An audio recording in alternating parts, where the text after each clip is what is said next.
Hi friends, welcome to blueberries kitchen. Blueberries கிச்சனில் இன்றைக்கி நம்ம பார்க்க போகிறது என்னென்னா ஒரு கேசரி ரெசிபி தாங்க. சாதாரண கேசரினாலே நம்ம ரவா கேசரி, சேமியா கேசரி இந்த மாதிரி தான் பண்ணுவோம். ஆனால் இன்றைக்கி நம்ம வீடியோவில் பார்க்க போகிறதுன்னா பைனாப்பிள் கேசரி தான் இன்றைக்கி நம்ம வீடியோவில் பார்க்க போகிறோம். இப்போ வாங்க நம்ம வீடியோக்குள்ளே போகலாம்.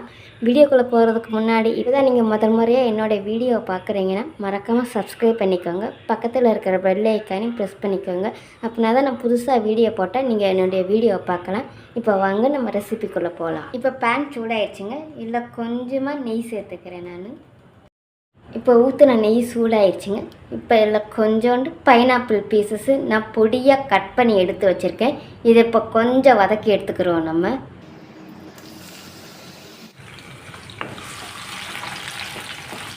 இந்த கேசரி சாப்பிடும்போது முந்திரி பருப்பு, கிஸ்மிஸ் தட்டுப்படுற மாதிரிக்கு நமக்கு இந்த பைனாப்பிள் பீசஸும் தட்டுப்படுங்க. டேஸ்ட்டும் சூப்பராக இருக்கும். அதுக்கு தான் நான் கொஞ்சமாக பைனாப்பிள் பீசஸ்ஸு இந்த மாதிரி நெய்யில் வதக்கி நான் சேர்த்துக்கிறது. இப்போ நமக்கு பைனாப்பிள் வதங்கி வந்துருச்சுங்க. இப்போ இதில் நம்ம முந்திரி பருப்பும் கிஸ்மிஸையும் சேர்த்துக்கிறேன். இப்போ இதையும் கொஞ்சம் ஃப்ரை பண்ணி எடுத்துக்கலாம் நம்ம. இப்போ நான் இதை ஒரு பாத்திரத்துக்கு மாற்றிக்கிறேன். இப்போ இதே நெய்யில் நம்ம இந்த ரவையை சேர்த்துக்கலாங்க. இப்போ இந்த ரவையை நம்ம கொஞ்சம் ட்ரை ரோஸ்ட் பண்ணி எடுத்துக்கலாம் இந்த நெய்யில். இப்போ நமக்கு ரவை ட்ரை ரோஸ்ட் ஆகிடுச்சுங்க. தண்ணி சேர்த்துக்கலாங்க. ரவை எடுத்த கப்புக்கே 3 கப்பு நான் தண்ணி சூடாக்கியே எடுத்து வச்சுருக்கேன். இப்போ இதையும் இது கூட சேர்த்துக்கிறேன்.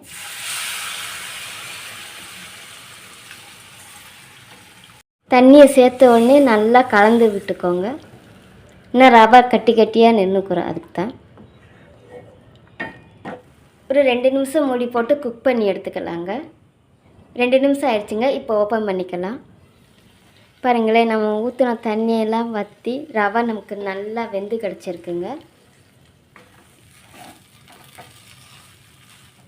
1.25 கப்பு அளவுக்கு சுகர் எடுத்து வச்சுருக்கீங்க.